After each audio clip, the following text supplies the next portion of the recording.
Kashi news channel, सच है तो बोलेगा।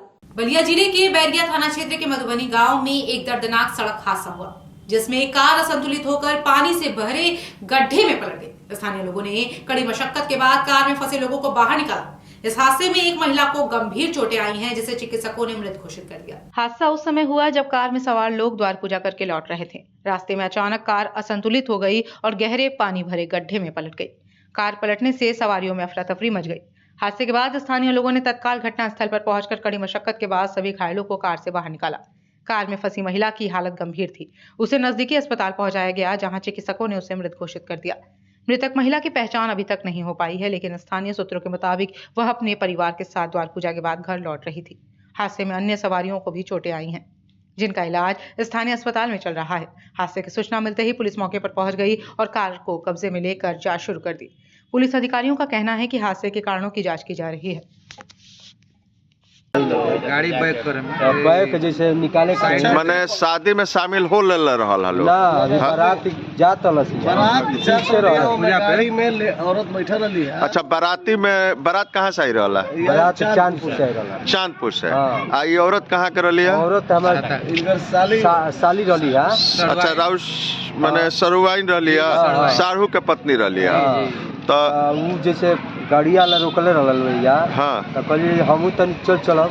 हाँ। संगी है। हाँ। तो वो है तो संगे बैठ के गइल वाला। अच्छा, गाड़ी माने कहली कि हमरो के लिए वाला चला। हाँ। कहाँ जात रहली है गाड़ी? वो जा बारात में। तो वो बाराते में जात रहली है। माने लाजवा में। लाज में कहाँ लाज भाई? जेके सदर मेन रोड। अच्छा, मेन रोड पर। तो कहलिए कि हमरो के लिए वाला चल लो। कौन गाड़ी रहली है? कौन गाड़ी? कार रहली है, छत्तीसगढ़ के नंबर रहली है। तो मैं बैठ गई। वाराणसी में ब्रह्म मुहूर्त में काल भैरव के विशेष श्रृंगार और पूजा का आयोजन किया गया। इस अवसर पर बाबा काल भैरव को प्रिय भोग अर्पित किया गया और विशेष मंत्रोच्चारण किया गया। महंत हर्ष पांडे के नेतृत्व में इस पूजा में कई धार्मिक अनुष्ठान और विशेष आरती की गई। महंत हर्ष पांडे ने बताया कि आज के दिन विशेष रूप से भैरवी जयंती, दत्तात्रेय जयंती, धनु संक्रांति और मार्गशीर्ष पूर्णिमा के उपलक्ष्य में बाबा काल भैरव का पूजन किया गया। ब्रह्म मुहूर्त में मंगला आरती के बाद बाबा को रजत मंडलीय स्वान उनके वाहन भेंट किया गया। इसके बाद बाबा को एक नया मुकुट अर्पित किया गया, जो उनकी महिमा को और बढ़ाने के लिए विशेष रूप से तैयार किया गया था। पूजन के दौरान महंत हर्ष पांडे ने राष्ट्र की धर्म रक्षा के संकल्प के साथ सभी भक्तों के लिए कामना की। इस दिन के महत्व को समझाते हुए उन्होंने कहा कि मार्गशीर्ष पूर्णिमा का विशेष महत्व है, क्योंकि भगवान विष्णु ने स्वयं कहा है कि इस दिन किए गए सभी कार्य विशेष रूप से सफल होते हैं। महंत पांडे ने बताया कि जो लोग नवग्रह शांति या कार्य सिद्धि की कामना रखते हैं, उनके लिए यह दिन विशेष रूप से शुभ होता है। बाबा काल भैरव के दर्शन और पूजा करने से उनकी सभी मनोकामनाएं पूरी होती हैं।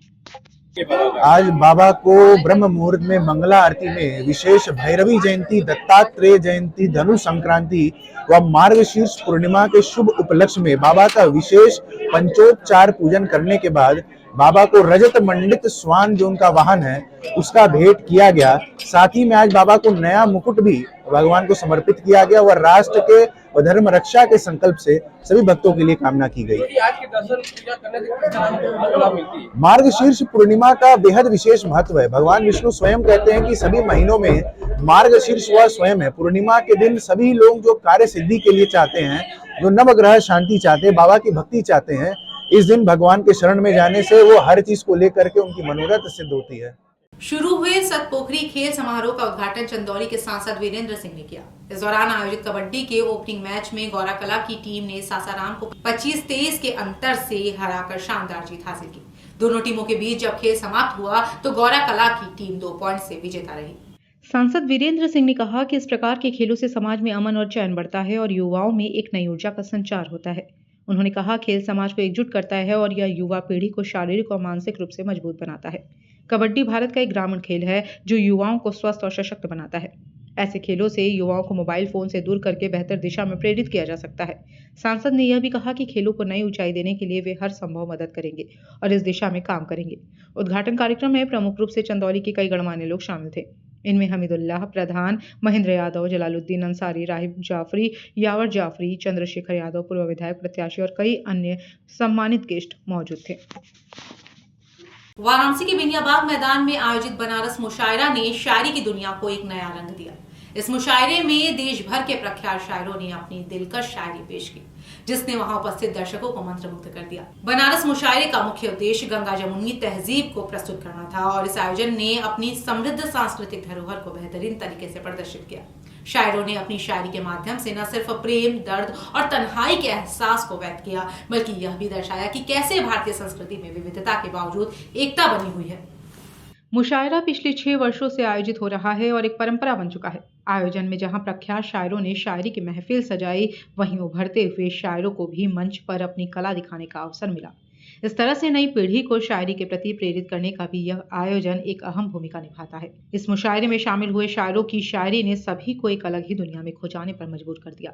खासतौर पर उभरते हुए शायरों की प्रस्तुति ने यह साबित कर दिया कि आने वाली पीढ़ी इस कला को लेकर बेहद संवेदनशील और रचनात्मक है। खुशी जिंदगी में सदा ही बहार रहे, दिन भगवान कोई दुख के दिखाए ना, और कंचन कमनीय काया बनी रहे आपकी, और कमजोरी कोई कमजोरी और रोग भी सताए ना, और पति सदा पल्लू में ही बंधा रहे आपके, कुछ आप कहें कान पूछ भी हिलाए ना,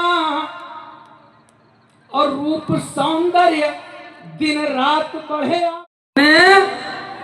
हमारे बाप का भी चालान किया था।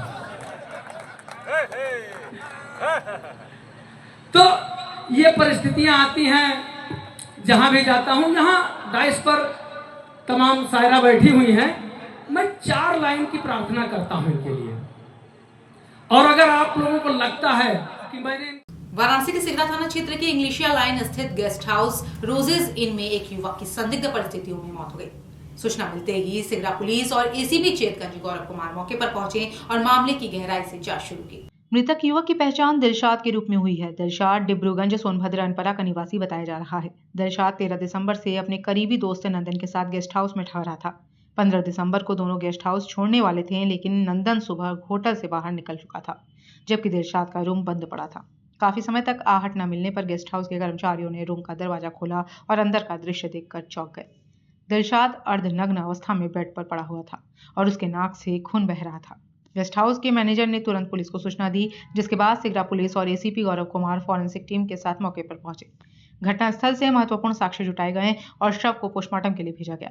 पुलिस अधिकारियों के मुताबिक मृतक के कमरे में शराब की बोतल पाई गई, जिससे यह अनुमान लगाया जा रहा है कि अत्यधिक शराब सेवन के कारण दिलशाद को ब्रेन हैमरेज हो सकता है। हालांकि एसीपी गौरव कुमार ने मामले को संदिग्ध बताया और कहा कि प्रारंभिक जांच के बाद ही कोई ठोस निष्कर्ष पर पहुंचा जा सकता है।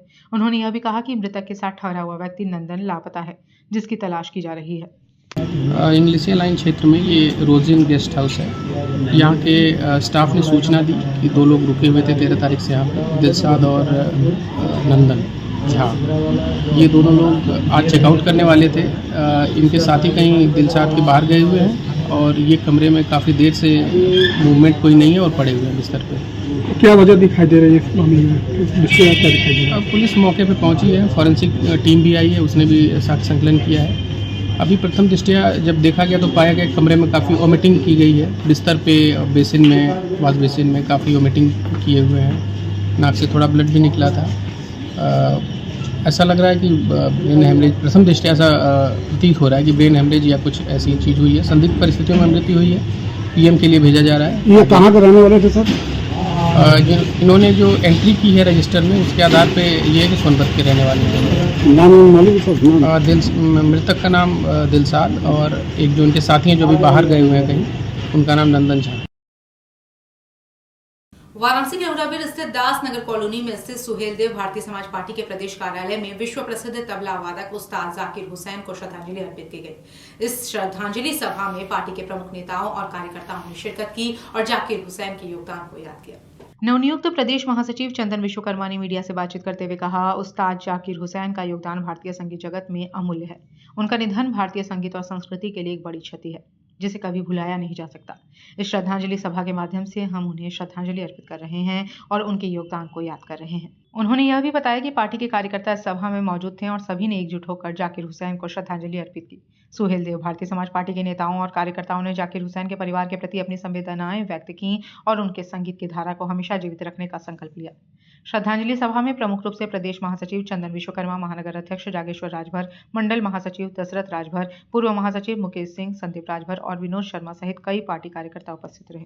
अंतर्राष्ट्रीय हिंदू परिषद के अध्यक्ष डॉक्टर प्रवीण तोगड़िया वाराणसी पहुंचे और यहां मीडिया से बातचीत करते हुए कई अहम बयान दिए। उन्होंने कहा कि देश में हिंदुओं की संख्या लगातार घट रही है और इसके लिए हर घर में 3 बच्चे होना जरूरी है। इसके अलावा बांग्लादेश में हिंदुओं पर हो रहे अत्याचारों को लेकर उन्होंने प्रधानमंत्री नरेंद्र मोदी और गृह मंत्री अमित शाह से हस्तक्षेप करने की अपील की। प्रवीण तोगड़िया ने कहा कि आने वाले महाकुंभ में अंतर्राष्ट्रीय हिंदू परिषद और बजरंग दल के पदाधिकारी मिलकर 1 करोड़ हिंदुओं की सेवा करेंगे। वह प्रयागराज में आयोजित महाकुंभ में आने वाले हिंदू श्रद्धालुओं के लिए चाय, कंबल और भोजन की व्यवस्था करेंगे। उन्होंने कहा, हम लाखों श्रद्धालुओं को चाय वितरित करेंगे और संस्था की ओर से कंबल वितरण किया जाएगा। इसके साथ ही रोजाना 8 से 10 हजार लोगों के भोजन की व्यवस्था भी की जाएगी। तोगड़िया ने यह भी बताया कि अंतर्राष्ट्रीय हिंदू परिषद की ओर से महाकुंभ में शामिल होने के इच्छुक श्रद्धालुओं के लिए पंजीकरण की प्रक्रिया शुरू कर दी गई है। उन्होंने कहा, जो लोग महाकुंभ में भाग लेना चाहते हैं वे hinduhelpline.in पर जाकर अपना पंजीकरण करवा सकते हैं। बांग्लादेश में हिंदुओं पर हो रहे अत्याचारों को लेकर डॉक्टर प्रवीण तोगड़िया ने कहा, बांग्लादेश में जो हो रहा है वह बहुत गंभीर मामला है और इसके लिए प्रधानमंत्री नरेंद्र मोदी और गृह मंत्री अमित शाह को अब कार्रवाई करनी चाहिए। वहां हिंदू समाज के लोग लगातार उत्पीड़न का शिकार हो रहे हैं और इसे तुरंत रोका जाना चाहिए। ट्रैफिक के कारण जो आगे पीछे होता था, नहीं अभी फुल पुष्प बाद में मैं हिंदू परिषद राष्ट्रीय बजरंग दल के द्वारा देश भर में गांव और शहर की गलियों तक, नहीं बेटा हट जाओ, पीछे कोई नहीं रहेगा, गांव और शहर की गलियों तक हर शनिवार को साप्ताहिक हनुमान चालीसा का अभियान चला है। हजारों गांवों तक साप्ताहिक हनुमान चालीसा चल रहा है। तीर्थराज प्रयाग में महाकुंभ आ रहा है। 30-40 करोड़ लोग आएंगे। इस दौरान करोड़ों लोगों को हम 2 संदेश देने वाले हैं। पहला संदेश होगा कि सभी हिंदू धर्म का आचरण करें, हर रोज पूजा करें, मंदिर जाए, गाय को खिलाए और कम से कम एक गरीब हिंदू को शिक्षा, स्वास्थ्य या रोजगार में मदद करें। हमारा दूसरा संदेश होगा, भारत के हर गांव में, शहर के हर कोने में शनिवार को हनुमान चालीसा शुरू करो। हमारा संकल्प है कि 1 लाख हनुमान चालीसा यह देश में चले। प्रयाग के दौरान संत भी व्यवस्था करते हैं, सरकार भी कर रही है। अंतर्राष्ट्रीय हिंदू परिषद, राष्ट्रीय बजरंग दल, राष्ट्रीय महिला परिषद ओजस्विनी, हमारे चारों संगठनों ने मिलकर 15 जगह पर भंडारा चलाकर 1 करोड़ लोगों को 1.5 महीने के दौरान खिलाने की योजना बनाई है। हर रोज हम 8-10 हजार तीर्थ यात्रियों को निःशुल्क रहने की व्यवस्था देंगे। हिंदू एकता के लिए आए हैं और ये महाकुंभ का कार्यक्रम चल रहा है, उन्हीं के उद्देश्य के लिए आए हैं। में भाई साहब हिंदू जगाने के लिए हम लोग एकत्रित हो, बटे न कटे न जो नारा चला है, हम एक है तो सेफ हैं। इसी के कार्यक्रम के लिए आज बनारस काशी क्षेत्र में हमारे प्रवीण तोगड़िया भाई साहब आए हैं। ये उनका उद्देश्य है। कुंभ में मुसलमानों को दुकान के लिए रोका जा रहा है। ये बहुत ही सराहनीय कार्य है। हमारे उत्तर प्रदेश में आग्रह है कि ये मुसलमानों की दुकान, महाकुंभ ये हिंदुओं का महाकुंभ है, इसमें किसी भी अन्य मुसलमान की दुकानें न लगें। क्या कहना चाहते हैं सरकार से यही मांग करते हैं, जितने भी महाकुंभ या कितने भी हमारे धार्मिक मेला लगते हैं, यहाँ पे मुसलमानों की दुकान न लगे। ग्रामीण क्षेत्रों में शिक्षा को सुदृढ़ और आधुनिक बनाने के उद्देश्य से अवादा फाउंडेशन ने एक बड़ी पहल की है। वाराणसी संसदीय क्षेत्र के गोद लिए गए गांव नागीपुर में स्थित प्राथमिक विद्यालय में अवादा फाउंडेशन ने बच्चों के लिए स्मार्ट बोर्ड और नया फर्नीचर प्रदान किया।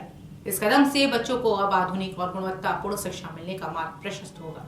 कार्यक्रम की शुरुआत जिला पंचायत अध्यक्ष पूनम मौर्य और ब्लॉक प्रमुख प्रतिनिधि महेंद्र सिंह पटेल ने मां सरस्वती के चित्र पर माल्यार्पण और दीप प्रज्वलन कर की।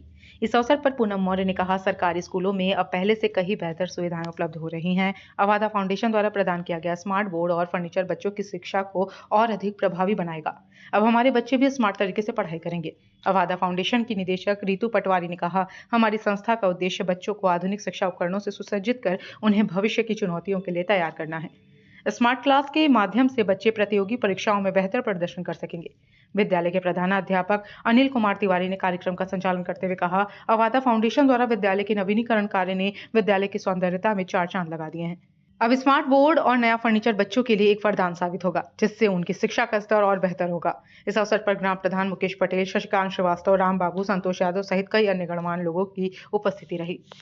आज देखिए, जो नागेपुर का जो प्राथमिक विद्यालय है, तो इसमें हम लोगों ने शिक्षा को बढ़ावा देने के माध्यम से, इस उद्देश्य से हम लोगों ने यहाँ पे स्मार्ट बोर्ड, बच्चों को फर्नीचर का लोकार्पण रखा है, वो दिया गया हमने, क्योंकि हमारा मानना ये है कि सब आज का जो ज़माना है वो डिजिटल ज़माना है। तो सरकारी विद्यालय के बच्चे भी इस परिस्थिति में डिजिटल बने और वो सब समझें कि हमें किस तरह से आगे बढ़ना है। केवल जो अपना जो पुराना तरीका पढ़ने का, उससे निजात पाएँ, उसको भी जारी रखें और उसके अलावा जो डिजिटल। अच्छा बाटू जी, आपके जो प्रधानमंत्री का गोद लिया गांव नागेपुर है, ये आपका अवादा फाउंडेशन कब से काम कर रही है, कितना और यहाँ पे हुआ है यहाँ के लोगों के विकास के लिए? देखिए, यहाँ पे लगभग हम 3 साल से काम कर रहे हैं और हमने यहाँ पे इसके अलावा जो खेल मैदान, हम खेल मैदान भी बच्चों के लिए डेवलप करवा रहे हैं। बच्चों को हम IIT के लिए भी सपोर्ट कर रहे हैं। ऐसे बच्चे हैं यहाँ के जो गरीब ज़रूरतमंद बच्चे हैं, उनको हम IIT के लिए सपोर्ट कर रहे हैं। बच्चे जो यहाँ के गरीब परिवार हैं, उनको हम राशन सामग्री वितरण कर रहे हैं। इसके अलावा जो भी विद्यालय से जो भी ज़रूरतें हैं, जो बच्चों के विकास के लिए ज़रूरी चीज़ें हैं, हम उनमें सब में सपोर्ट करने की हमारी योजनाएं हैं। तो धन्यवाद। आप देख रहे हैं दैन काशी न्यूज़ चैनल। सच है तो बोलेगा।